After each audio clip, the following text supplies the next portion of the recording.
Hey, this is Matt once again. Welcome back to another video. And this is a paid request from Walker. Thank you so much for that. And for those interested in requesting any type of videos, a topic, reaction, a review, a re-review, a commentary, a video game let's try, a playthrough, what have you, feel free to send it either directly to my PayPal or join my Patreon. Both are, PayPal is usually the best bet. Links are in the info box, wherever it is on YouTube today. But Walker wanted me to Bad Boys Ride or Die. He also had a question, which do I like more, Bad Boys 1 or 2, or these new ones? Easily Bad Boys 1 and 2 I think are much better. I think they're much funnier. I think they're much more edgy. I think they're much more violent, much more action-packed, much more exciting. I think Michael Bay was a good fit for those two movies. I do think Bad Boys 3, Bad Boys for Life, did have a good heart and story to it, and I did like it.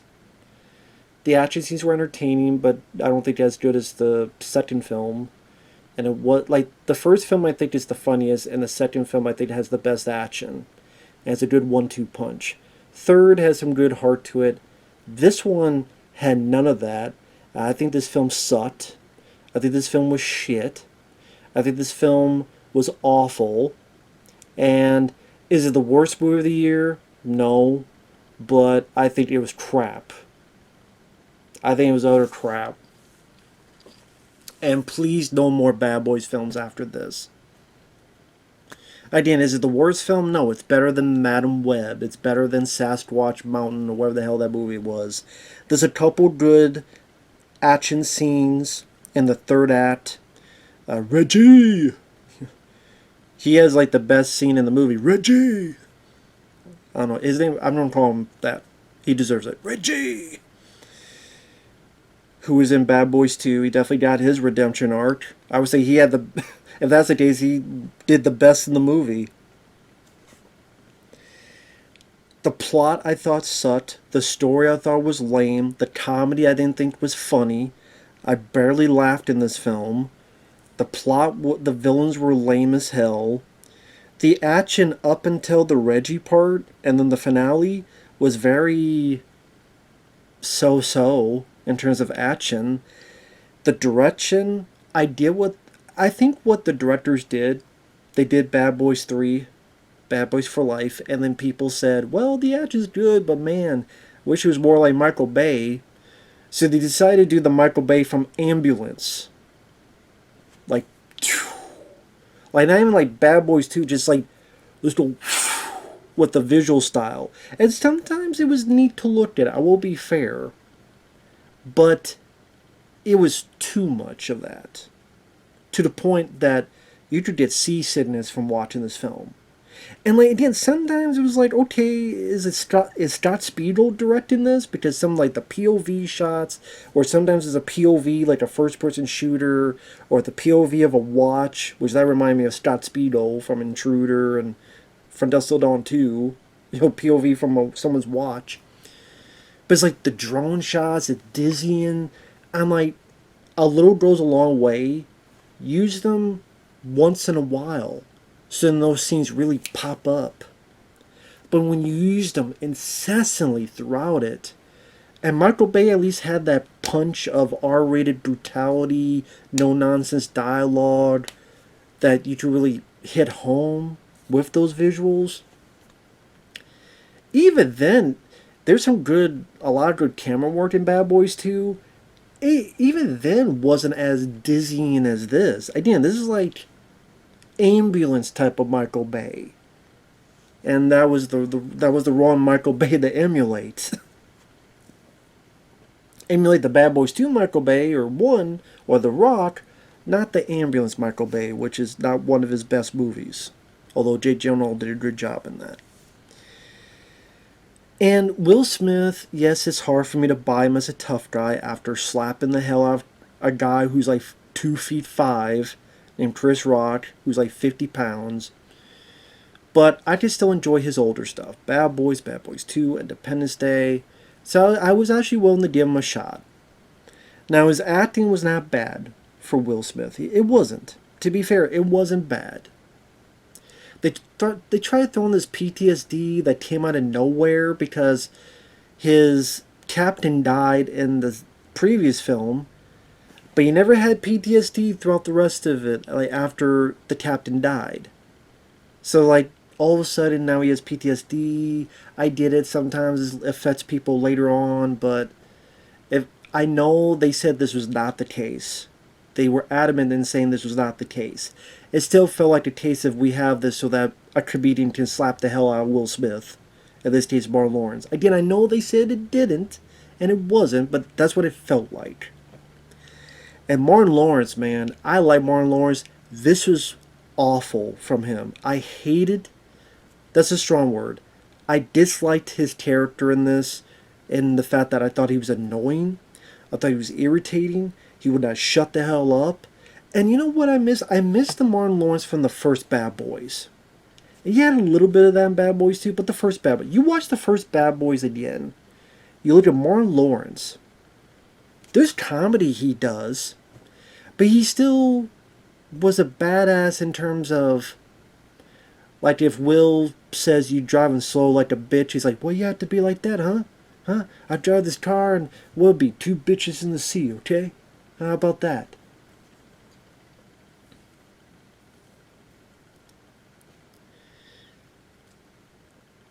Well, here we see this progression of a Martin being just more bug-eyed and more goofball, scared, which you saw some of that in Bad Boys 2.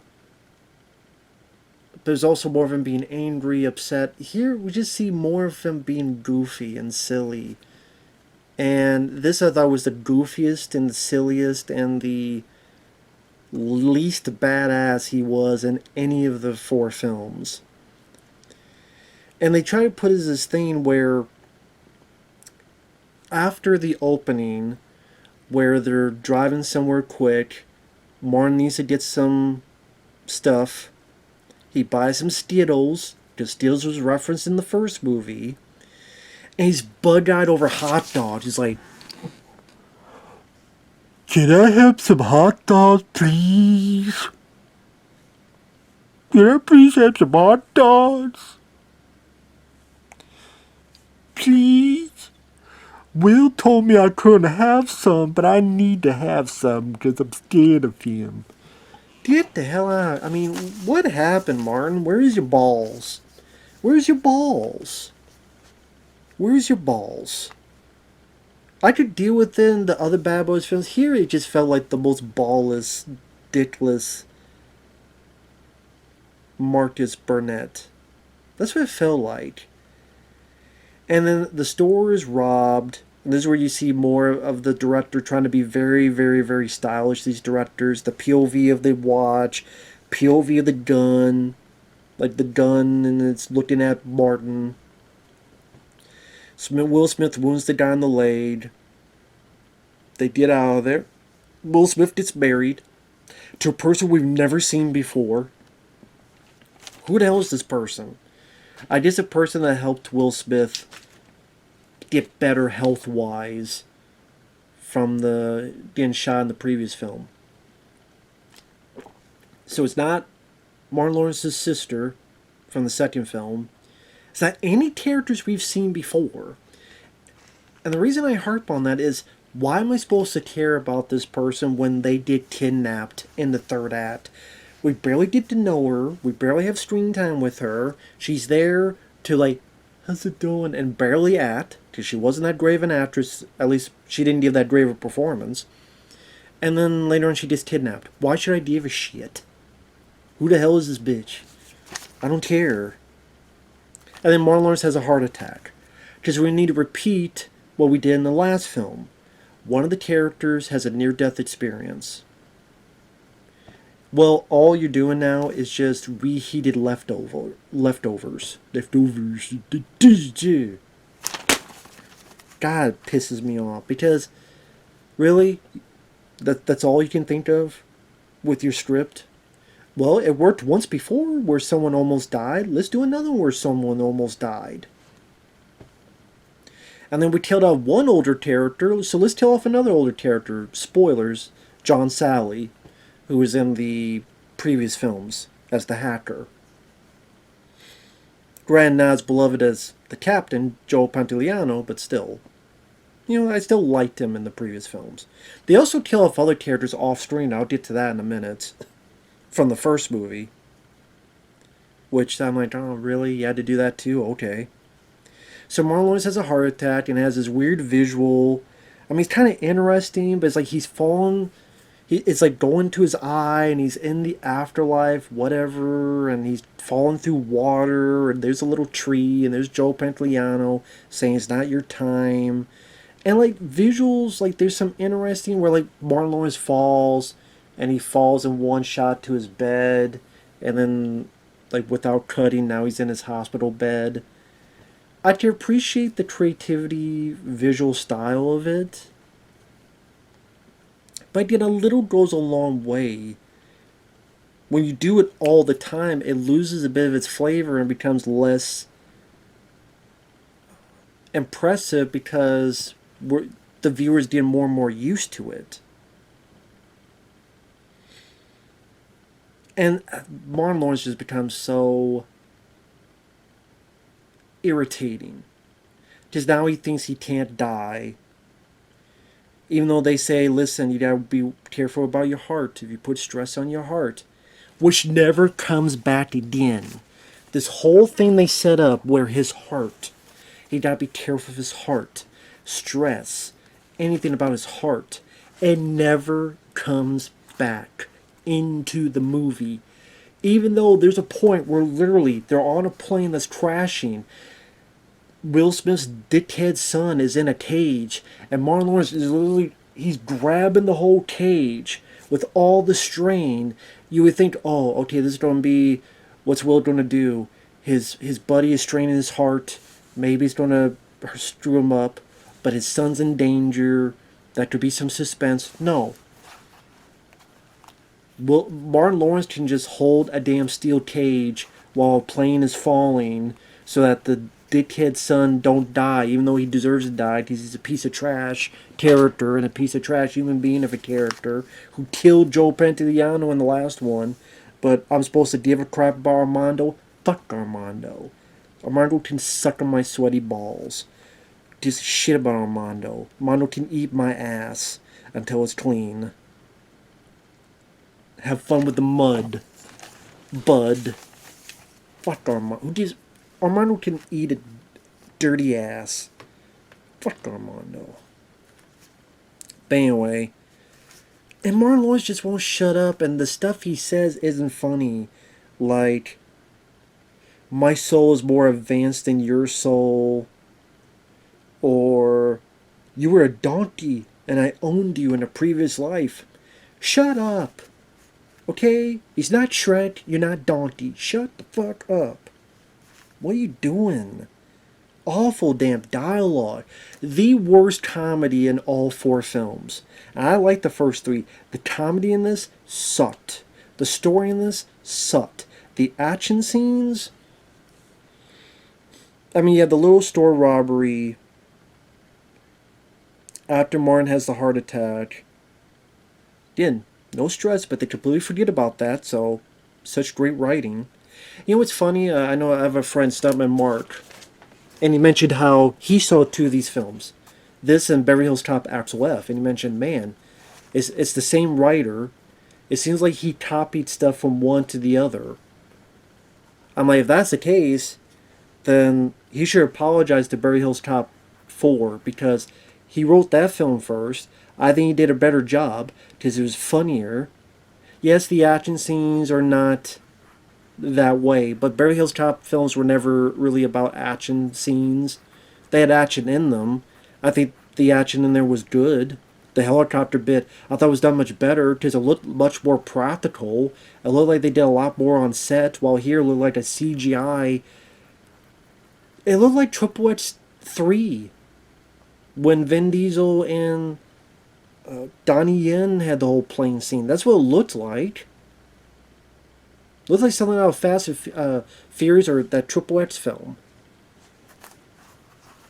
It really did. While Barrel's top forward, that helicopter bit, I appreciate a lot. There's CG, yes, but I saw a lot more practical, and I thought it was just handled a lot better. It was handled a lot with more finesse.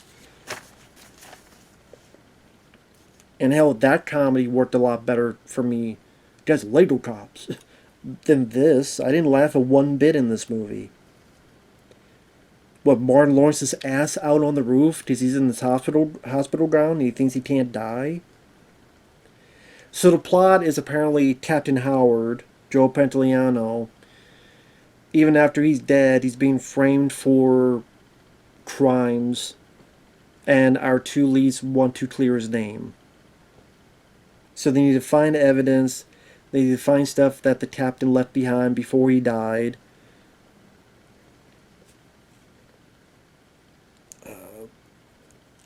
They talk to the locked up Will Smith's son Armando.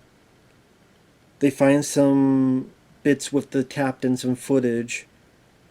He mentions something about a cock. Yeah. He mentions about his cock and you need to suck it. Because this movie sucks. A Coke bottle giant is the key. I'm like, if they found just tell them right now. If this is coded and all this, just tell them right now. Then we gotta lead to another thing. Because we gotta get to John Sally's hacker guy, Fletcher, in a club where he gets shot in the head.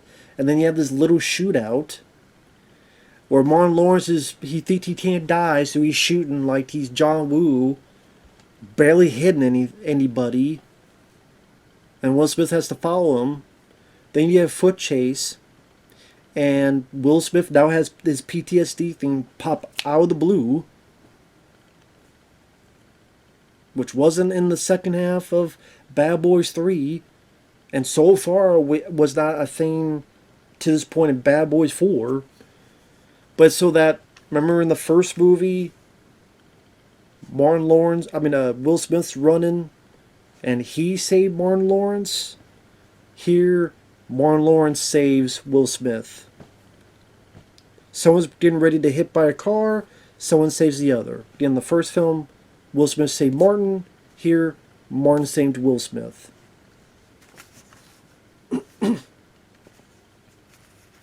Now, if you don't do this thing where Will Smith had this PTSD, so now Martin Lawrence has to be the badass and fight and punch and shoot people. Okay, give Martin some love. They don't fucking do that, though. It's cool that Martin saves Will, so they give him a little bit of something. And they do the rise shot where, like the Bad Boys films, they go up and the camera goes around. We've seen that many times before. They're able to get footage of... Oh, they worked with the other two guys in Ammo. This guy and this lady, and you find out they're stuppin'. Who gives a shit? I don't care about these two. I think they were in the previous one. Which, by the way, there were more people in this Ammo group. Did they cut the budget because now only half of them are there? And then the one lady who had more of a prominent... there's another lady. She had more of a prominent role in the previous film. Here... I'm sorry, I'm bad with names, so I forgot her name. I apologize. I'm just bad with names. She's just pretty much being the girlfriend to... I can never pronounce his name, but it's Mr. Fantastic from the 2005 Fantastic Four film. Reed Richards. The guy who played Reed Richards in the 2005 Fantastic Four film, he's in this as a guy who's going to be mayor. And lo and behold, I could tell right off, oh, I recognize that guy. He's a bad guy, right? Yep. And I knew he was a bad guy. And I was right. He was a bad guy. And she just fallen over heels for him. I find it funny that up until the third act, the only two action scenes I gave a shit about was one where Martin Lawrence's family's in trouble. They can only watch on computer screens. He calls Reggie, who was the kid in Bad Boys 2 who they steered, but he's been in the military. And like John Wick, Reggie kills all the bad guys and fights them like he's John Wick. I'm like, okay, that was cool. All right, Reggie! Come on, Reggie! That was a cool scene. That's taking a previous character and really giving him some redemption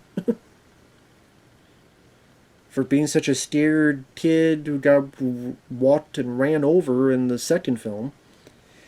The only other action scene is this elevator bit where the one girl, which again I'm bad with names, is fighting Mr. Fantastic in an elevator. Because the camera's like outside the elevator and it's going in like this 360 drone thing where like we see them banging against the glass and one fighting over the other, and it's a continuous shot, granted done with CG, but it was a cool visual. But again, it becomes less cool when you see more and more and more and more of these things, because the more you do it, the less special it is to the viewer. But again, so until the third act, the only two action scenes worth a crap are ones without the lead characters. Because with them, like the shootout in the club, I mean, there's people shooting, but I don't know, it was pretty forgettable. The plane scene, pretty much people parachute out.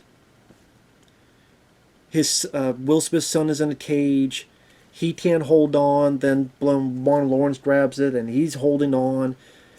You think it'd be a live stream for his heart, but no, that doesn't come into play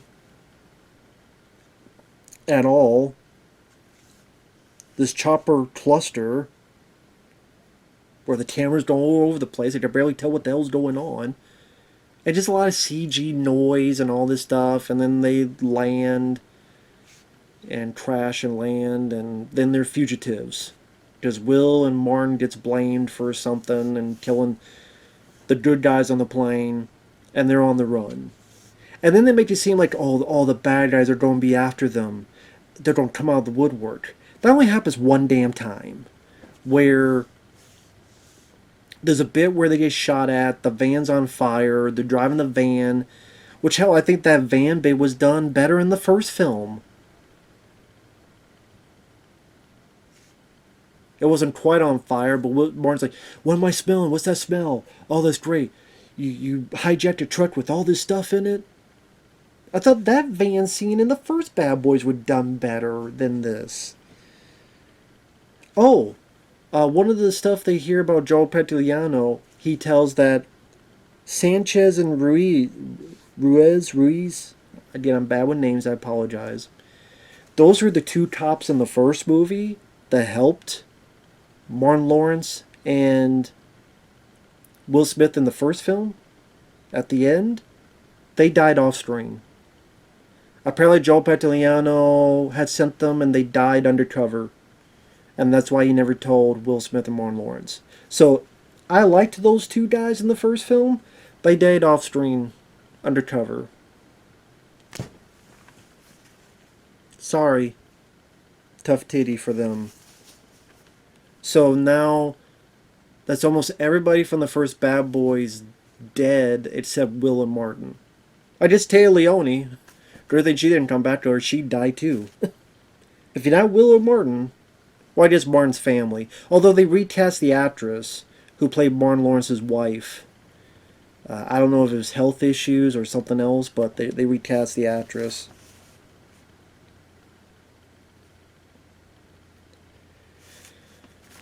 So that's what I mean, like, throughout the film, Martin Lawrence being annoying with his whole shtick. Found none of it funny. In another life, you're my donkey. Shut the hell up. Suck some donkey dick. Will Smith kind of playing it for the most part straight, other than his little PTSD episodes. The other characters, the two people in Ammo, the group, couldn't give a rat's ass. Armando, you murdered Joe Pantoliano's character. Don't give a crap if you live or die. Really don't. Really don't. Shoot him. Oh yeah, and Joe Pantoliano's daughter, she is also a character that says, listen, Will Smith, when I see your son, I'm going to shoot him. And not Jaden Smith, so that's too bad. But it's one of those things where, okay, here's a character I don't know if that character was in the previous film. I don't know. I don't remember that. But again, like, these new characters are not interesting. These new characters aren't that intriguing. These new characters aren't that fascinating. And Will and Martin, I don't think the chemistry is there compared with the first three films. And the action, I think, is a step down from the first three. The first film, I could give leniency because they had a lower budget, but it had that intensity. Now, the music, I can appreciate that the music at times tried to be a bit more like the music in the first film. You hear a little bit more of the Mark Mancina. You hear a little bit more of that, so I do give credit to that with the music. Because I think in the third film you only heard that at the beginning. Here you hear it a few more instances of the action. But other than that, the rest of the music I don't remember a damn thing about. So there you go. The only music I remember is music from, like, even Bear Hills Cop, Axel F, the score was really good. Not just the Harold Faltermeyer and the, oh, remember this from 1 and 2, those songs. But even the score itself I thought was pretty good. Even the song they had when Axel was driving up is like another take on the Axel F theme. I even liked that bit.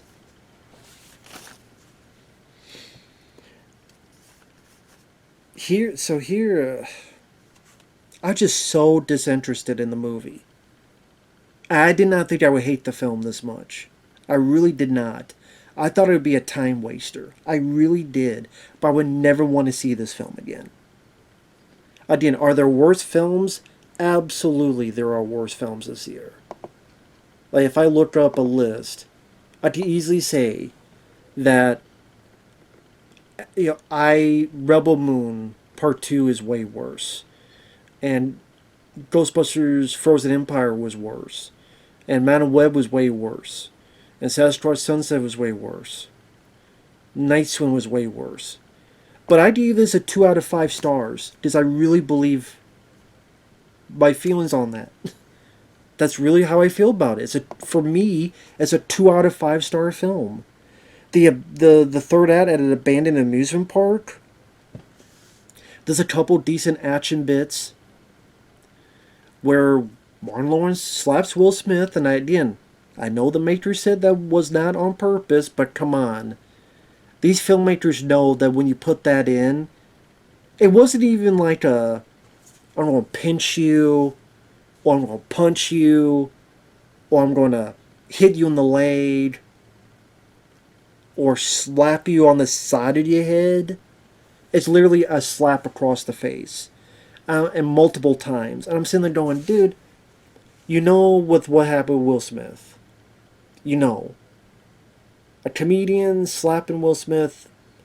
You don't think people are going to try to put 2 and 2 together?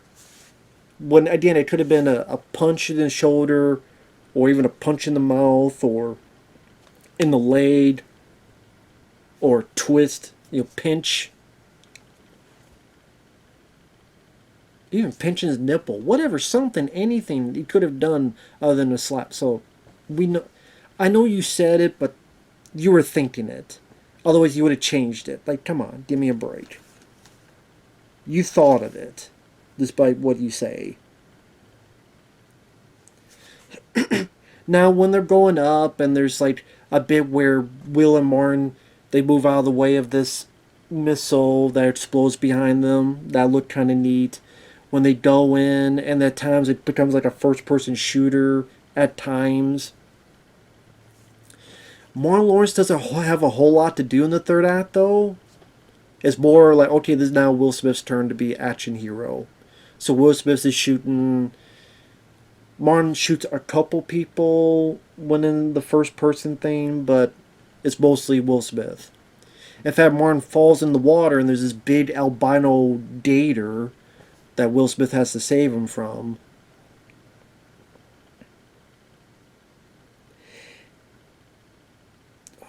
There's a plane that crashes because the one girl shoots Mr. Fantastic's plane, and his elastic ass, his plane falls down, The later falls and gets eaten by the gator. And then the ending, they rip off Bad Boys 2.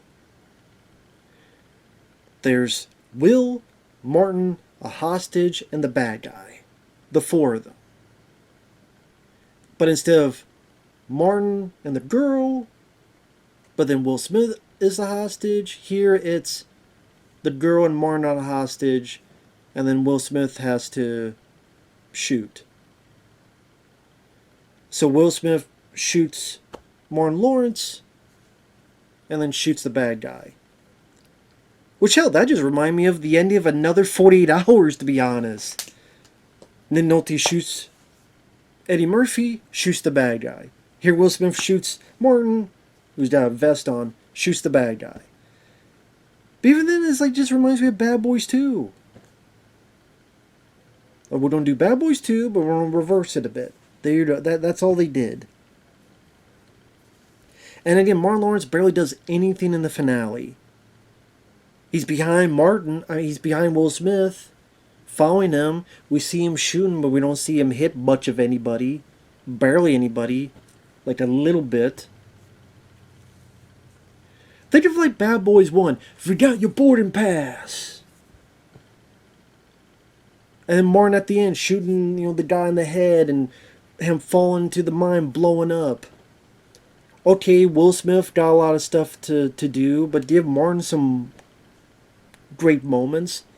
Bad Boys 1 and 2 did that. Bad Boys, not a whole lot in 3 at the end. Less so in this at the end of 4. Again, maybe he just throwing the gun, you see a POV, he shoots maybe 1 or 2 people. Like, that's all you see. But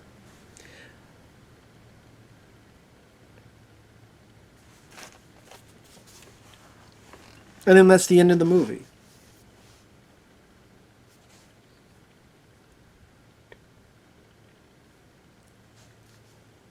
And I know my friends Stem and Mark said, well, it's like these two films are kind of similar. But again, the guy wrote Burial's Top 4 first. It got released later because for some reason it took a bit longer to make. But so the writer wrote this film, and then whatever he wanted to copy, he copied for this into this film. But yeah, the action scenes, aside from Reggie, the elevator bit, and some bits in the third act, the rest of it I thought was pretty meh, forgettable. It didn't have the heart of the third one. It didn't have the action of the second one. And it didn't have the humor of the first one. So if it doesn't have the humor, the heart, or the action, you're just left with this big shit. And if I wanted to hate, okay, if I just want to hate something, I would have hated Burial's Top 4. For people to say, you just want to hate on it. Then why the fuck did I not talk about Burial's Top 4 and say how much I hate it? Because I don't hate it. I really liked it. It was surprisingly good. Yes, I wish the action scenes were a bit bigger, but again, I wish Judge Rhino was in it more. But there's a lot for me to like in that film. Here, nothing was funny. The best action bits were people that weren't Martin and Will. A lot of crap they copied. I didn't even mention the bit when, after the plane crashes, they're with the rednecks. And they tried to sing in front of rednecks like they did in Bad Boys 2 at the beginning. Well, here they're trying to sing a Reba McEntire song. Just pretty much all you saw in the trailer is what you get. Them being hunted down as fugitives. Again, they get shot at and they're in a van on fire and they jump out. That's pretty much it. There's not a whole lot of close calls that they get other than that. Killing off a bunch of characters that I liked in the first movie wasn't really great. Forcing Joel Pantoliano's character in there where like, what, he had all this stuff going on in part 3? Okay, yeah, you pulled this out of your ass and I could smell it. I could tell. The villains were lame. Bad Boys 2, I like that villain. I like Johnny Tapia. For the beaches. Yes, there wasn't much to Chetty Terrio in the first movie. Like, they didn't have a lot of time. But when he's there, like, his acting, his accent, his intensity, I felt.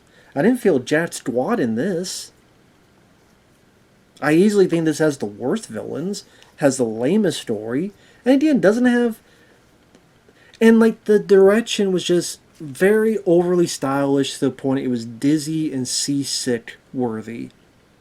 And again, Martin was annoying. He was irritating. I wanted him to shut the hell up and be quiet. He was annoying as hell. More goofball than usual. Martin. I keep saying Martin Lawrence is what I meant to say. Martin Lawrence, more goofball. And Will Smith was Will Smith, as usual. Armando, I don't give a rat's ass. So when he's let go at the end, I'm like, that. Shoot him in the head. Well, he saved the girl. I don't care if he saved the president. I don't care if he saved the teen. I don't care if he saved the earth. Shoot him in the face. I don't care about him. I barely cared about him in the third one. I definitely care less about him in this one. Oh, he fights in a prison. Good. I wish they would have shanked his ass. Payer punk. Fuck Armando. Anyway, fuck this movie. This movie can suck it. It only gets 2 stars. Why don't you give it lower? Because, again, some of the visuals were impressive direction-wise. I think they did too much of that. Like Michael Bay did with that movie Ambulance. Some of it was fine. Like, was every 2 minutes, it was a bit tiresome. Again, the elevator and the red, cool to look at. I wouldn't say it was a boring film. Just, I'm not. This is what we're doing. Okay. This is what we're going with. Okay. I did not like this film. I really did not. Again, I know people want to say I just wanted to hate on it. If that's the case, I would have hated Burial's Top 4. I think that film was miles better compared to this. Take that for what you will. Just my opinion. With that said, thanks for watching. We'll see you guys later. Bye-bye.